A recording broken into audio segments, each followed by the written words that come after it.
आज हम लोग चर्चा करेंगे प्रकाश के अपवर्तन के विषय में, अर्थात रिफ्रैक्शन ऑफ लाइट, प्रकाश का अपवर्तन। विभिन्न माध्यमों में प्रकाश की चाल अलग अलग होती है और जब भी प्रकाश एक माध्यम से दूसरे माध्यम में प्रवेश करता है, उसकी एंट्री जब एक माध्यम से दूसरे माध्यम में होती है, उदाहरण के लिए हवा से जल में या जल से कांच में या फिर हवा से कांच में, किसी भी माध्यम में जब प्रकाश की एंट्री होती है, प्रकाश जब प्रवेश करता है तो उसमें कुछ विचलन होता है। प्रकाश के अंदर कुछ प्रकाश की किरणों में कुछ विचलन होता है और वह अपने मूल पथ से विचलित होकर दूसरे पथ की ओर जाने लगती है। इसे ही हम प्रकाश का अपवर्तन, रिफ्रैक्शन ऑफ लाइट कहते हैं। आपने देखा होगा कि किसी भी जल से भरी हुई बाल्टी में अगर हम कोई सिक्का डालते हैं तो वह सिक्का अपने तल से कुछ उठा हुआ प्रतीत होता है। जल से भरी हुई किसी भी बाल्टी अथवा कोई पात्र में अगर हम कोई छड़ या पेंसिल या कंघी इत्यादि अगर कोई वस्तु डालते हैं तो वह मुड़ी हुई प्रतीत होती है। उसके बाद यदि हम किसी अक्षर पर कोई कांच रख दें तो उसे हम देखेंगे तो कांच से अक्षर को जब हम देखेंगे तो वह कुछ अपने स्थान से उठा हुआ नजर आता है। जल के अंदर अगर हम कोई गेंद अथवा कोई नींबू या कोई फल या कोई वस्तु अगर हम रख देते हैं तो वह अपने आकार से बड़ा दिखाई देता है। इन सभी चीज़ों का जो मूल कारण है वह है प्रकाश का अपवर्तन, अर्थात ये सारी प्राकृतिक घटनाएं और कृत्रिम घटनाएं प्रकाश के अपवर्तन के कारण होती है। आपने सोचा होगा कि आखिर प्रकाश के अपवर्तन में ऐसा क्या होता है जिसके कारण हमें इन सारी घटनाओं को देखने के बाद हम उसे कुछ अलग से महसूस करते हैं, जैसे गेंद का बड़ा हो जाना जल के अंदर या फिर पेंसिल का मुड़ा हुआ होना। तो इसमें सबसे महत्वपूर्ण बात यह है, यह हमारी आंखों में बने हुए प्रतिबिंब पर भी निर्भर करता है। हम जानते हैं कि जब प्रकाश की किरण किसी भी वस्तु पर पड़ती है और उस पर पड़ने के बाद हमारी आंखों तक पहुंचती है, तब हम उस वस्तु का इमेज हमारी आंखों पर बनता है और तब हम उसे समझ सकते हैं, वस्तु को देख सकते हैं। अब प्रश्न यह उठता है कि जब प्रकाश विचलित होकर के किसी स्थान पर जाएगा तो निश्चित रूप से वह अपने मूल प्रतिबिंब से थोड़ा हटकर बनेगा। यही प्रकाश का अपवर्तन है। प्रकाश के अपवर्तन में एक महत्वपूर्ण चीज होती है और वह है अपवर्तनांक, यानी कि रिफ्रैक्टिव इंडेक्स। रिफ्रैक्टिव इंडेक्स जो है अपवर्तनांक, रिफ्रैक्टिव इंडेक्स, अपवर्तनांक माध्यम का वह गुण है जो माध्यम में प्रकाश की चाल को निर्धारित करता है। यदि यह क्वेश्चन आपको पूछ दिया जाए कि अपवर्तनांक क्या है, तो अपवर्तनांक माध्यम का वह गुण है जो माध्यम में प्रकाश की चाल को निर्धारित करता है। शॉर्ट क्वेश्चन में पूछ सकता है कि प्रकाश के चाल का निर्धारण करता है कौन सी घटना, तो आंसर हो जाएगा अपवर्तनांक। यानी किन चीज़ों से प्रकाश के माध्यम में चाल का निर्धारण होता है।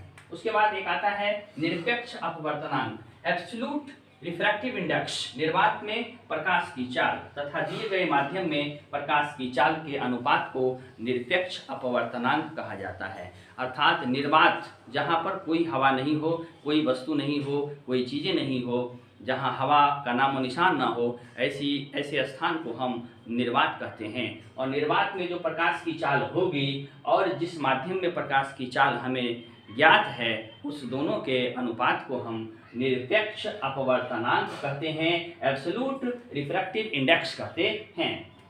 अब है अपवर्तन के नियम, अर्थात लॉ ऑफ रिफ्रैक्शन।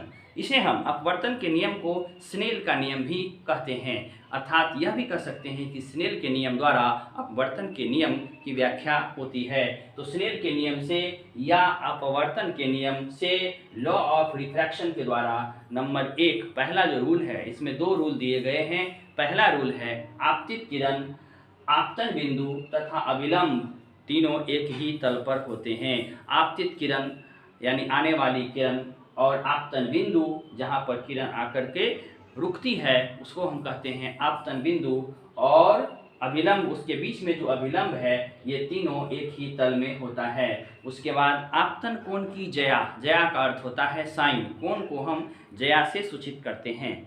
तो आपतन कोण की ज्या और अपवर्तन कोण की ज्या, इस दोनों का जो मान होता है, जो अनुपात होता है, वह किसी भी माध्यम के लिए एक नियतांक होता है। आप यहाँ देख सकते हैं आपतन कोण की जो ज्या है, मान लीजिए कि वायु में प्रकाश है और वहाँ से वह जल में प्रकाश आ रहा है, तो यह एक तल है और ऊपर में यह है एयर और नीचे जो है वह है वाटर। अब तो ये प्रकाश यहाँ आएगी, निश्चित रूप से यहाँ से कुछ विचलित हो जाएगी, तो प्रकाश का यहाँ से आना और फिर यहाँ विचलन होना, इसको हम इस कोण को r से सूचित करते हैं और इस कोण को हम I से सूचित करते हैं, और यह μ1 और μ2 लिखेंगे तो नियतांक, अर्थात नियतांक, या आप ये समझ लीजिए कि sine I by sine R is equals to constant नियतांक, जिसे हम 1 μ2 कह सकते हैं। ये नियतांक है, यहाँ से प्रकाश की किरण आ रही है और यहाँ से प्रकाश की किरण इस तरह से यहाँ जो अपवर्तन हुआ है, तो इस साइन का और इस साइन का, यानी साइन I बटे साइन R एक नियतांक कांस्टेंट के रूप में यहाँ पर है। इस नियतांक को ही हम अपवर्तनांक कहते हैं, अर्थात जिस नियतांक द्वारा यह महत्व, यह इसका जो है महत्व होता है, इसका वैल्यू होता है आपतन कोण की ज्या तथा अपवर्तन कोण। स्नेल के नियम में जो बताया गया है, आपतन कोण की ज्या और अपवर्तन कोण की ज्या किसी भी माध्यम के लिए उसका अनुपात कांस्टेंट होता है, एक नियतांक होता है, इसे हम अपवर्तनांक कहते हैं। अब इसमें एक चीज पढ़ना होता है, क्रांतिक कोण के विषय में जानना होता है। क्रांतिक कोण क्या है?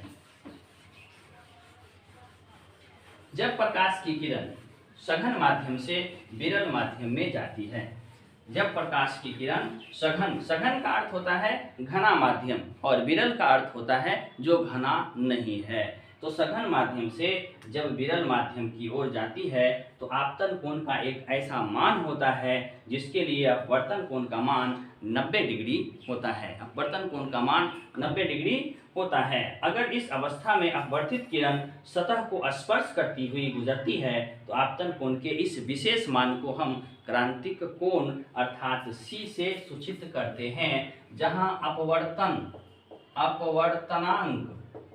अपवर्तनांक mu is equals to 1 by sine C। अब यहाँ आप देख सकते हैं कि यह एक तल है, यह एक तल है, इसे आप देख सकते हैं, और इस तल पर यह एक अभिलंब है और इस अभिलंब पर ये किरण यहाँ इस तल पर स्पर्श हुई है, इसे हम क्रांतिक कोण C कहेंगे। यह सघन माध्यम है और यह विरल माध्यम है। तो इस कोण को हम, ये जो कोण आप यहाँ देख रहे हैं, इस कोण को हम क्रांतिक कोण कहते हैं और यह आपका अभिलंब है, अभिलंब है। अब इन सारी चीजों से इतर एक महत्वपूर्ण बात है और वह बात यह है कि वायुमंडलीय अपवर्तन क्या होता है। हम जानते हैं कि वायुमंडल में अलग अलग स्थानों पर वायु का जो घनत्व होता है वह अलग अलग होता है। उदाहरण के लिए कहीं पर वायु का घनत्व अधिक होगा तो कहीं पर वायु का घनत्व कम होगा। ऐसी स्थिति में प्रकाश की चाल में भी अंतर हो जाएगा, क्योंकि प्रकाश की चाल किसी भी सघन अथवा विरल यानी कि माध्यम की सघनता पर निर्भर करती है, उसकी विरलता पर निर्भर करती है। उदाहरण के लिए अगर कोई माध्यम ज़्यादा सघन है तो प्रकाश की चाल वहाँ कम जाएगी, और अगर कोई माध्यम विरल है तो प्रकाश की चाल वहाँ बढ़ जाएगी। तो वायुमंडल में जो प्रकाश की चाल है वह अलग अलग स्थानों पर अलग अलग होता है, जिसके कारण प्रकाश की चाल में विचलन होते रहता है। इसे हम अपवर्तनांक, वायुमंडलीय अपवर्तनांक कह सकते हैं। और वायुमंडलीय अपवर्तनांक के कारण ही तारे टिमटिमाते हैं। अगर वायुमंडल में अपवर्तनांक ना हो, वायुमंडलीय अपवर्तनांक ना हो तो तारा नहीं टिमटिमाएगा, और तारे के आभासी स्थिति उसकी वास्तविक स्थिति से भिन्न होती है। और अग्रिम सूर्योदय तथा विलंबित सूर्यास्त का कारण भी यही है कि प्रकाश का वायुमंडल में प्रकाश का अपवर्तन। तो आज हम समझ चुके हैं प्रकाश के अपवर्तन के विषय में। अब इसी तरह के कुछ अगले टॉपिक लेकर के हम फिर आपके सामने उपस्थित होंगे।